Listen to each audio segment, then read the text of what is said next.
comment est-ce que ça va? Aujourd'hui nous allons donc parler de Fairy Tail. Le chapitre est donc sorti et à l'instant même d'ailleurs où je suis en train de faire cette vidéo, je reçois encore des snaps, des messages et plein de trucs sur Facebook, YouTube et ainsi de suite qui essaient de me prévenir que le chapitre est disponible et tout, alors que putain oui il est sorti ce matin à 8 h du matin déjà, il était déjà dispo, je suis bien au courant. Donc s'il vous plaît, arrêtez de vouloir me prévenir, si vous perdez votre temps pour rien, je suis au courant. Je suis au courant, même quand je mets des infos genre hey, arrêtez de me prévenir, je suis au courant, ça continue. Mais bon, voilà, je réponds même plus justement à ce genre de snap, donc ça sert à rien de vouloir me prévenir de ce côté-là. Mais enfin bon, c'est comme ça, j'y peux rien. En tout cas, je suis content de voir votre enthousiasme, mais ça sert à rien de me spammer pour vous me montrer, j'ai compris, y a pas de souci. Bref, pour ce chapitre donc de Fairy Tail, ah oui, je le dis encore une fois parce qu'il faut vraiment que je le dise à chaque fois et je l'écris en description. Concernant les live reactions, c'est pareil, faut arrêter de me demander d'en faire. Je lis un chapitre et je fais toujours une live reaction, j'enregistre toujours ma première lecture. Et si il me semble marrante, je la poste. Vous comprenez? Parfois ce que je suis en train de dire, je l'ai dit pour rien parfois parce que je poste pas ce que je suis en train de dire. Parfois je refais une vidéo normale, tu vois. Donc quand je trouve la vidéo avec que j'ai des réactions pas marrantes et que je me dis bon ça va pas trop les amuser parce que je les mets en ligne pour vous ces vidéos, et bah justement je fais une autre vidéo après, tu vois. Mais quand je trouve ça marrant, je la poste. C'est pour ça que vous avez l'impression que les reaction live sont toujours marrantes, c'est parce que justement je mets que les marrantes. C'est tout à fait normal. Si je mettais que des vidéos live reaction pour tout ce que je lisais, pour toutes mes vidéos, je vous jure ce serait relou parce que parfois je fais rien de spécial, enfin rien de incroyable comme vous vous attendez. Voilà, donc voilà, mais pour Fairy Tail, à l'exception de manga dont je fais aucune live reaction, c'est Maggie et Shoko Kinosama. Mais pour Fairy Tail, je les poste plus souvent parce que c'est celui qui me fait le plus réagir ces temps-ci, donc c'est tout à fait normal. Bref, on y va après ce petit aparté de 1 minute 58 secondes environ. Donc, on a une page cover de Wendy qui dit donc que voilà, la voie pour devenir adulte est si longue, voilà, tu peux, enfin, elle est en train de dire qu'elle est devenue adulte avec une position, voilà, très équivoque, voilà, enfin, un peu avec le dos courbé, enfin bref, peu importe, vous voyez que c'est tendancieux comme page cover, mais c'est Mashima évidemment qui veut sexualiser Wendy, mais ça c'est pas nouveau.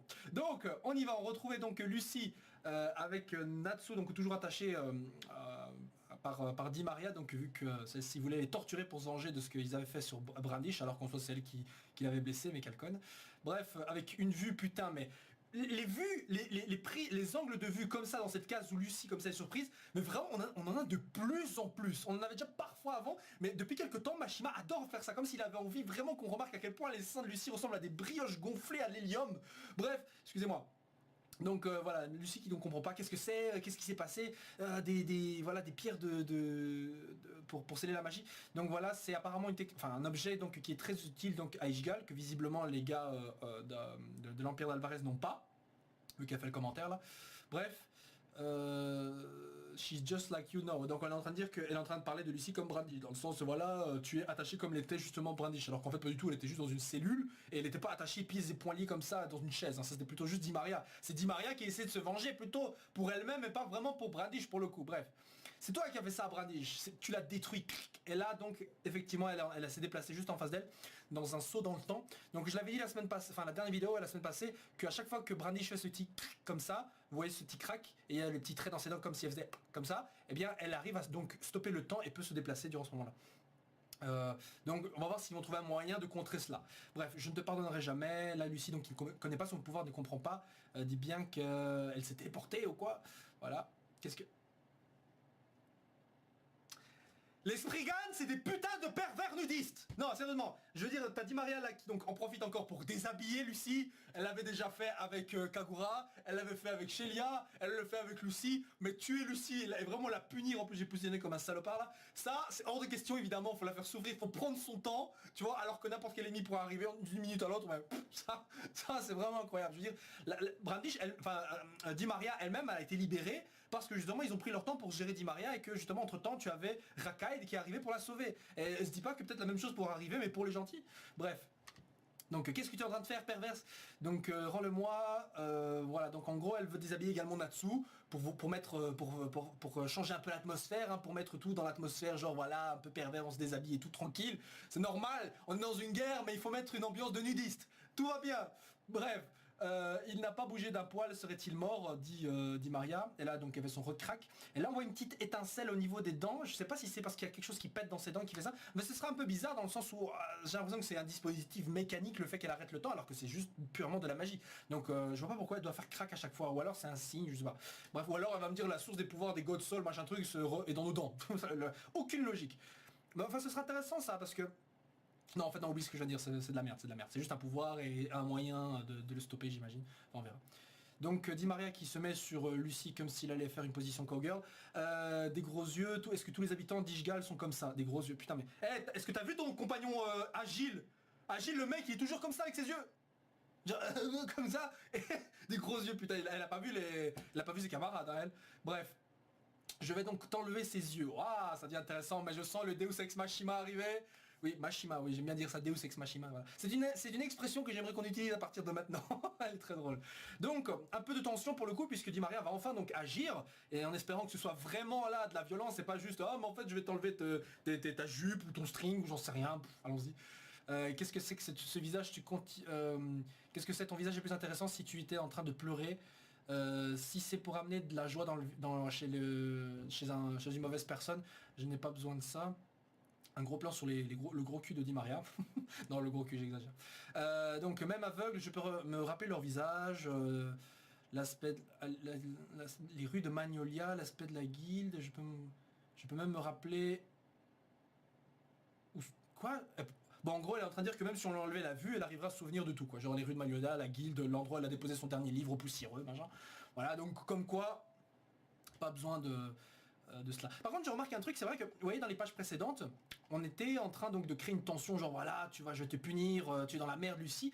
Mais juste après, Mashima, en fait, désamorce l'intensité, enfin la tension, oui, d'une scène, par une scène un peu plus comique. C'est-à-dire que c'est difficile, en fait, de prendre au sérieux cette scène, dans le sens où, justement, juste après, t'as une blague de fan service entre guillemets, hein. Je dis entre guillemets, vraiment entre guillemets, qui donc enlève cette tension. Donc là, de nouveau, on a une tension qui se crée et je me demande qu'est-ce qui va la désamorcer. Parce que j'ai l'impression que c'est un truc qu'aime bien faire Mashima, même s'il n'a pas envie qu'on prenne trop son manga au sérieux. Maintenant, bon, ça, chacun apprécie comme il le veut, d'autres ont arrêté de lire. Moi, je continue de lire parce que ça reste marrant comme lecture, mais je le prends moins au sérieux qu'avant. Ça, je vous le dis tout de suite.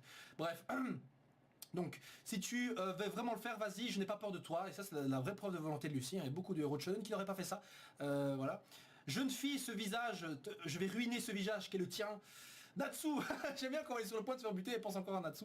Oui, certains des fans de Nalu diront, ah, elle pense à Natsu, ça veut dire qu'elle l'aime juste avant de mourir ou perdre un œil, voilà, non s'il vous plaît, arrêtez avec ça. Crac, ouh, elle a arrêté le temps.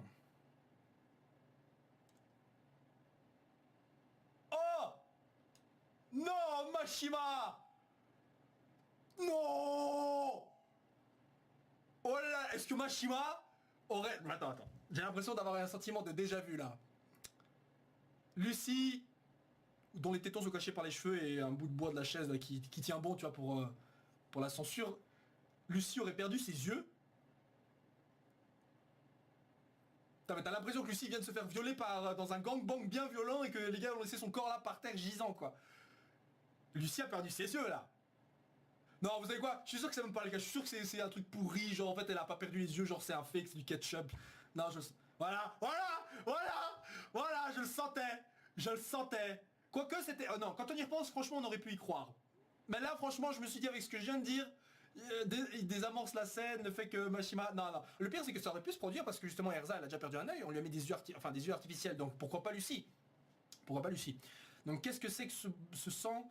Les liens étaient tranchés, la chaîne dans laquelle j'étais Attends, même ces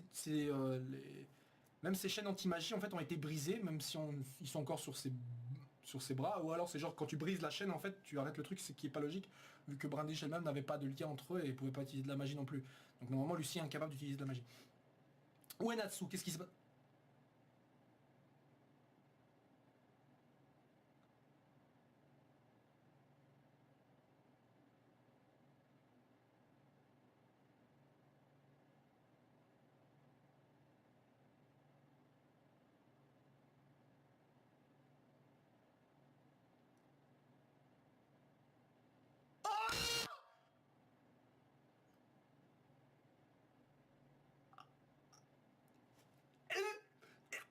Il peut bouger pendant que Di Maria arrêtait le temps. Il a été capable de surpasser le pouvoir des dieux, enfin le God Soul. Ce n'est pas seulement End. Quoi? Quoi? Non. He's a monster. C'est un monstre. Un monstre? Voilà, quelle apparence il a, Natsu, là. Alors, j'avais dit la semaine passée, End, il va apparaître, c'est obligé. Mais là, putain, comme ça, quoi. Je me suis dit, comment ils vont faire pour surpasser cette magie invincible? Et ben en amenant un autre personnage encore plus terrifiant.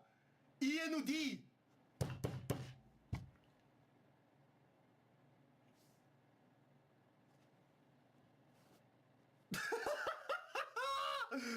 Oh mon dieu. Oh putain. En plus la main, tu vois, la main genre on dirait des flammes noires, mais je pense que c'est surtout parce que la case est un peu assombrie comme ça, donc c'est un peu normal que l'auteur, je pense, a mis des flammes qui ont l'air noires. En fait non, je pense pas qu'elles soient noires. Mais putain, il est capable de bouger pendant que le temps est arrêté. Natsu, Eterias Natsu Dragnil, un démon, il est capable de bouger comme... Pourquoi? C'est quoi ce malade? Le mec il est capable limite de quoi, de supprimer les lois de la magie, genre tu vois l'armure de Nakagami ou je sais pas quoi là de... Nakagami. Ouais de ça, de Erza là. Oh là là. Di Maria en plus, attends mais regardez la gueule de Di Maria genre... Deus Ex Machina, non allez je déconne. Là c'est... Là c'est bien. Ça c'est bien.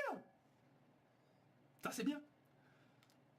Donc Happy qui arrive, d'ailleurs c'est vrai que Happy la semaine passée vous me demandiez mais il est où Happy alors que c'est tout con, il s'était juste enfui quoi, il n'y avait rien de compliqué à ça. Donc le voici qui arrive.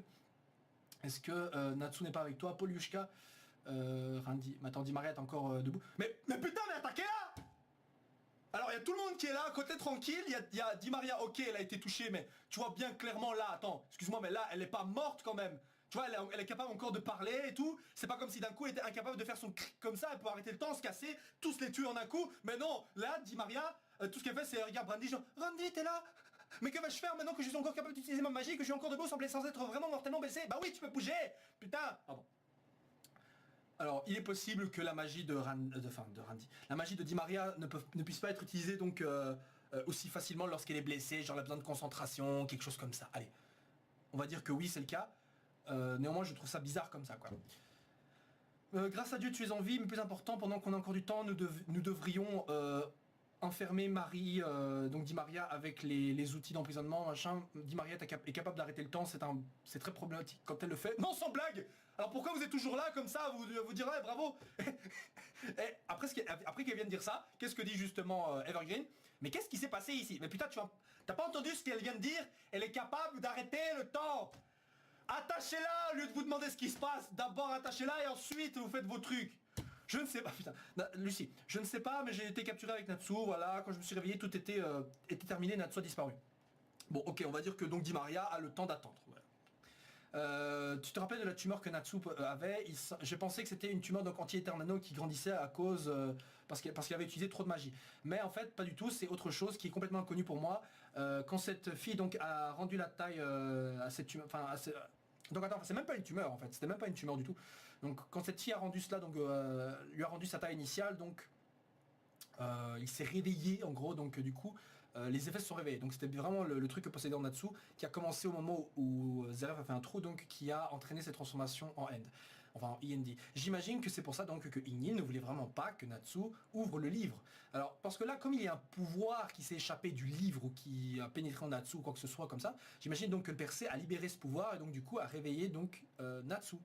Vous comprenez, donc le trou a libéré le pouvoir qui se trouvait à l'intérieur, enfin qui se trouvait plutôt en Natsu et qu'il a réveillé d'un coup, tu vois. C'est comme en fait le pouvoir, c'est comme si le pouvoir donc qui se trouvait en Natsu a été scellé, réduit à une toute petite taille, diminué au maximum. Et que le fait de transpercer le livre a permis à ce pouvoir en fait à distance si tu veux de s'éveiller en lui et de grandir, un surplus de pouvoir, une autre réserve de magie comme ça qui a fait du mal à Natsu. Rappelez-vous par exemple lors du combat contre comment il s'appelle, Zankro, pour absorber ses flammes il a dû vider toute sa magie et donc remplir une autre réserve de magie avec les flammes noires de Zankro, lui permettant donc d'utiliser ses flammes à lui, parce que normalement il pouvait pas mélanger ses flammes, sa réserve de magie de dragon avec la magie d'un God Slayer, donc il devait vider toute sa magie pour qu'il n'y ait pas de problème, mais en faisant ça il arrive à combiner sa propre magie naturelle, donc le feu rouge là, de rouge-orange, avec les flammes de Zankro, les flammes noires, et donc faire une attaque combinant les deux. Mais le truc, c'est que ici, il semblerait que ce soit plus ou moins la même chose. Tu as une réserve d'énergie, enfin de magie plutôt, d'éternel ou de End, qui était enfouie en Natsu, et qui, en se créant, en se répandant, est entrée en conflit justement avec Natsu lui-même. C'est pour ça que c'était considéré, je pense, comme une tumeur anti-éternano, parce que justement, elle venait à entrer, en en conflit avec la magie de Natsu, puisque justement Iendi, qui est un démon, utilise des malédictions. Et c'est pour ça que ici Natsu a pu utiliser donc ses pouvoirs de malédiction, puisque justement ce truc bloquait la magie. Et ça, je vous l'avais dit la semaine passée. Mot pour mot, je vous l'avais dit en plus. Bref, c'est ce qui semble donc s'être passé ici. Bref, un mystérieux pouvoir similaire à un démon. Donc Iendi, si on ne trouve pas Natsu maintenant, il va se passer quelque chose, je sais pas quoi. Qu'en est-il donc de tes vêtements perverses? Voilà, voilà la petite blague, hein, on va continuer. Donc des flammes sur champ de bataille. Oh, attends, mais ils sont tous morts. C'est Natsu ça. Où est Zeref? Attends, Natsu qui avance, putain, Natsu qui avance dans un champ de bataille en ayant brûlé, tué tout le monde sur son passage. Attendez, d'une seconde quand j'y pense. Natsu n'est pas hors de contrôle. Déjà, il veut trouver Zeref pour le buter. C'était son objectif de base. Il a sauvé Lucie et ne l'a pas buté. Donc techniquement, il a encore conscience de ce qu'il fait. Par là. Ah, déjà Natsu vs Grey.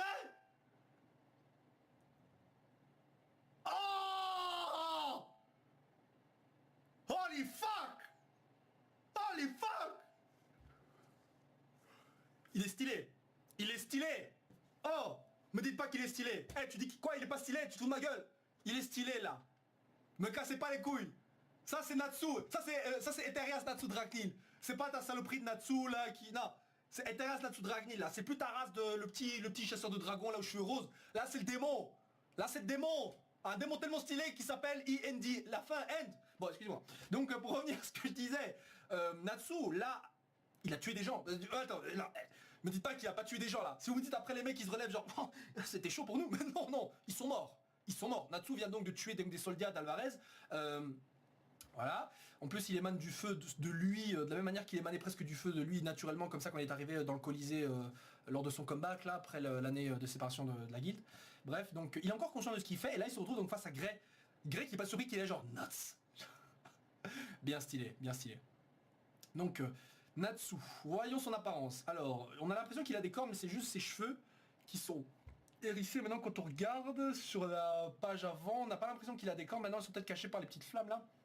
Mais sur cette page, on dirait qu'il a une corne comme ça. Mais en fait, on a plus l'impression que je pense que c'est juste un cheveu qui s'élève et tout. Maintenant, ça pourrait être cool qu'il ait des cornes. Hein. Je rappelle, dans le design de base de Natsu, Natsu était censé avoir des cornes. Dans le design, je crois que c'est dans le premier ou deuxième tome, c'est dans les notes, vous pouvez vérifier que Natsu à la base devait avoir des cornes. Et d'être aussi un marchand livreur qui utilisait des transports, voilà. Mais finalement il a un peu changé le délire, mais il a gardé le mal de transport et il voulait justement créer une blague avec ça, un gars qui faisait de la livraison qui justement avait le mal de transport. Quoi. Bref, il a plus ou moins gardé ce délire là après avec Natsu Fireball de Eldolas en changeant un peu l'apparence. Néanmoins, dans cette apparence là, vous voyez aussi ses mains, là que je vois, qui sont pointues, comme s'il avait des griffes. Donc est-ce que justement la transformation, vous voyez les flammes là où apparaissent dans ses bras, est-ce que les flammes apparaissent là où la transformation a déjà commencé, c'est-à-dire au niveau des pieds peut-être et des bras. Donc il y a une transformation, et j'espère, ce serait vraiment cool, tu vois, qu'il y a une transformation qui progressive. C'est pour ça que Natsu peut-être est encore capable de réfléchir et savoir ce qui se passe, parce que bon, il a laissé Lucie comme ça toute seule et directement vers les Zeref en laissant Lucie. Non, ça c'est pas vraiment Natsu. C'est juste que Natsu se contrôle plus, il a juste un objectif en tête, tuer Zeref. Peut-être, et pourquoi d'ailleurs? Parce que en Iendi et dans tous les démons, il est inscrit l'ordre suivant, tuer Zeref. Je rappelle, c'est ce qu'avait dit Margui, que les démons ont été créés dans l'unique objectif de tuer Zeref. Donc tous les démons ont en eux un message de base, il faut tuer ton maître, tuer Zeref. Et c'est ce que fait Natsu ici. Il obéit à son instinct de démon. Mais, et justement, il a encore en lui justement des souvenirs de Natsu, ou en gros de sa propre personnalité de Natsu. C'est pour ça qu'il arrive à reconnaître Grey. C'est pour ça qu'il a certainement pas tué Lucie ou brûlé Lucie. Hein, c'est parce qu'il y a un peu de Natsu en lui, et j'imagine qu'il va commencer à perdre la raison au fur et à mesure, donc que ses flammes envahissent son corps. Vous voyez, ses bras sont déjà transformés, et sur ses jambes ça continue, et j'imagine qu'au bout d'un moment, tout son corps va être transformé en full démon, ou en apparence de démon, je ne sais pas, ou alors, tout bêtement, ça va rester comme ça. Voilà, mais pour tout ce qui est personnalité, je pense que c'est ça qui est en train de se produire. Bon, pour son apparence, en tout cas, voilà, elle est bien cool, avec des flammes. Je sais pas s'il y a un changement de couleur au niveau des flammes, même si c'est vrai que là, Mashima utilise des traits bien plus gras. Maintenant, ça veut pas forcément dire que les flammes sont devenues plus noires que ça, je veux dire, avec Zancro, c'était pas exactement la même chose. De toute façon, des flammes noires et tout, c'est pas forcément la bonne chose. La couleur noire, c'est vraiment pour les Godslayer. Je préfère que pour Iendi, on ait des flammes de couleur limite blanche, tiens, je sais pas, ou des flammes de couleur bleue. Ouais, parce que bon, c'est vrai qu'on a déjà vu des flammes de couleur bleue. Blue Fire, c'était un truc qu'avait utilisé Totomaru. C'était des flammes de couleur, des flammes froides, hein, quand Natsu les avait avalées. Mais C'est parce que dans la réalité, tu vois, le changement de couleur d'une flamme est un signe en fait de changement de température. Et des flammes bleues, techniquement, sont plus chaudes que des flammes que des flammes que des flammes rouges. Maintenant, des flammes blanches, pourquoi pas? Parce que voilà, je crois que les flammes blanches sont les plus chaudes. Si je me rappelle bien, maintenant, c'est pas des flammes qui peuvent être des températures pardon, qui peuvent être atteintes naturellement. Maintenant, Natsu est capable de base d'atteindre une température lui permettant de faire fondre de la roche. Oui, et sans la toucher dans un certain périmètre, sans entrer en contact direct, Natsu est déjà capable de faire fondre de la roche. Mais ça, c'est avec son pouvoir qu'il avait hérité d'Ignil et qu'il possédait encore, donc je ne sais pas s'il y a un vrai changement ici. Néanmoins, une confrontation de Natsu et Grey donc, qui se profile. D'ailleurs, c'est assez intéressant de se dire que la dernière fois que Natsu et Grey se sont affrontés, à ce moment-là, Natsu était sympa et Grey était soi-disant tombé dans les ténèbres, enfin possédé par son pouvoir de Demon Slayer, même si on sait que c'était faux. La dernière fois, donc les deux, ils étaient dans une position inverse. Alors, ce qui va se passer à mon avis, c'est que déjà, Grey va faire, voilà, je ne savais pas que tu étais Edge, je vais devoir t'affronter, te tuer pour respecter la volonté de mon père, et patati patata. Et évidemment, comme Natsu n'a pas toute sa raison, il ne pourra pas expliquer à Grey ce que Zeref lui a dit, comme quoi en fait c'est Margui qui a créé tout ce qui est autour des démons, etc. Et donc que c'est pas Yendi, parce que Grey ne sait pas ça. Grey ne sait pas que c'est Margui qui a fait toute la merde avec les démons et que c'était pas Yendi. Yendi n'a rien à voir, il a jamais rien fait de méchant. Les démons sont censés tuer Zeref. Natsu est le plus puissant des démons, il est censé tuer Zeref. Là, actuellement, Yendi, pour moi, n'est pas un adversaire ni un méchant. Yendi n'est pas un méchant du tout. Pas du tout. Les seuls méchants, c'est Zeref et Aknologia. Là, Grey, ce qu'il est en train de faire est contre-productif. Grey se met en travers de la route du héros. Non, mais c'est ça. Parce qu'il a pas, pour l'instant, il n'a rien fait de méchant là-dessous. Yendi n'a jamais rien fait de méchant. Je le répète pour que vous preniez conscience du fait suivant. Yendi n'est pas un méchant du tout. Il pourrait le devenir maintenant selon ce qui va se passer donc, dans le chapitre suivant entre ces deux-là. Mais un combat entre les deux va commencer. Alors est-ce que Grey a assimilé d'ailleurs la glace de Invel et pourrait le fusionner avec sa glace à lui et la glace qu'il a héritée de son père? Peut-être, peut-être pas. Mais je rappelle qu'en tout cas, Zeref a été capable de vaincre pratiquement en un coup Margui, même s'il est affaibli par l'attaque de Natsu en Dragon Slayer, ok d'accord, mais l'attaque de Grey, la instant shot. Il a instant shot, one shot en un coup Margui. Donc la magie de Grey est très efficace contre les démons, ça on le sait déjà. Mais parce que Grey est déjà de très fort de base, c'est encore plus efficace. C'est pour ça d'ailleurs que vous me posez la question souvent, attends, est-ce qu'un gars qui n'est pas un Dragon Slayer peut vaincre un dragon? Parce que les Dragon Slayer eux-mêmes n'ont pas réussi à vaincre les dragons. Et en fait c'est parce que la magie de Dragon Slayer est plus efficace contre les dragons, mais ça ne veut pas pour autant dire que ça va facilement les vaincre, qu'ils pourront facilement les vaincre avec. Natsu, on a été capable de vaincre Mother Glare, par exemple, le dragon sur lequel chevauchait Future Rogue, parce que Natsu était le plus fort des Dragon Slayer. Bon, il y avait Laxus aussi, mais il était blessé, donc ça compte pas. Donc du coup, ça marchait avec lui. Mais avec les autres, c'est pas possible. Ils n'étaient pas assez forts. Le truc, c'est que Grey, il a réussi à vaincre Margui parce qu'il était déjà très fort, et sa magie a accentué son pouvoir, donc lui a permis de vaincre Margui. Sheria a été capable parce qu'elle a reçu son boost de puissance, en plus d'être un God Slayer, donc elle a pu vaincre Dimaria facilement. Les autres Dragon Slayer, ils n'ont pas pu. Donc là, Grey, pour moi, j'ai envie de dire, il est largement capable de blesser mortellement Natsu. Voilà. Il est encore plus fort qu'avant, etc. Donc, je dis comme ça, il est largement capable de le vaincre, ce ne sera pas du tout une incohérence s'il le faisait.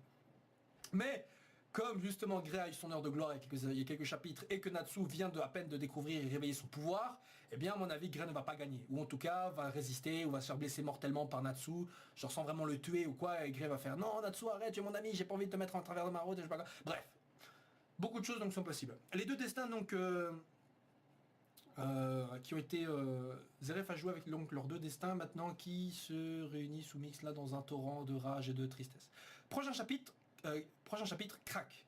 Alors crack, ça veut dire beaucoup de choses. Crack, ça peut être genre une craquelure donc entre les deux persos, Grey et Natsu, une fissure entre Grey et Natsu, une séparation entre Grey et Natsu, mais ça peut également faire référence au crack de Dimaria, genre pour le comme ça qu'elle fait quand elle arrête le temps, comme quoi justement Dimaria n'a pas encore été totalement vaincue, et en même temps ce serait logique, là la meuf est en train de parler tranquille, alors que Brandish qui dit vous devrez peut-être attacher et neutraliser la meuf qui peut arrêter le temps, parce que je veux dire, qui se dépêche ou se dépêche pas, pour Dimaria c'est pareil, tout ce qu'elle a à faire c'est... Et voilà, fin de l'histoire, c'est game over quoi.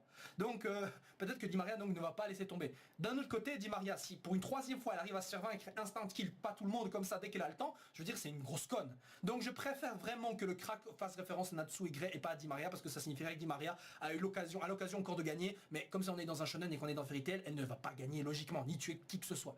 Voilà, donc c'est tout ce que j'avais à dire par rapport à ce chapitre de Fairy Tail. Les dessins sont très cool, très sympa, le design de N va certainement évoluer. Donnez-moi votre avis donc concernant le chapitre de gros combat, un gros combat dans le chapitre suivant, ou alors Mashima va nous troller et va nous propulser dans un autre endroit du champ de bataille sans forcément s'intéresser à eux. Où est Guildart d'ailleurs? Où est God Serena? Ils sont où les gens qui disaient God Serena va faire son comeback ou quoi? Il est toujours pas là, hein. Il est toujours en train de propulser quelque part à côté de Acnologa qui est en train de patauger dans la mer, alors que Guildart, putain je l'ai dit en commentaire dans une vidéo mais je vous le dis honnêtement, Guildart depuis qu'il est revenu, il a pas eu de plus de scènes que Jet et Droy, hein. Dans cette guerre seulement, Jet et Droy sont apparus plus récemment que Guildart, qui est pour l'instant en train de s'occuper des sous-fifres de merde de l'Empire d'Alvarez, alors qu'il pourrait facilement se frotter au Grand Spriggan ou directement aller quelque part, je sais pas, faire craquer le sol ou faire un chemin comme il l'a fait, comme il allait limite le faire. Justement à Magnolia, quand le mec il revenait, ils ont carrément fait un chemin devant lui parce que sinon il allait continuer à avancer en cassant tout sur son passage, en fragmentant tout sur son passage. Donc pourquoi pas faire la même chose ici? Bah, j'en sais rien. Ce serait trop facile j'imagine et ils ont besoin évidemment de créer un peu de tension qui vont de toute façon désamorcer. Voilà, donc les gens on se retrouve la semaine prochaine pour le prochain chapitre de Fairy Tail. Donnez-moi votre avis donc sur ce chapitre et à la prochaine. Ciao ciao.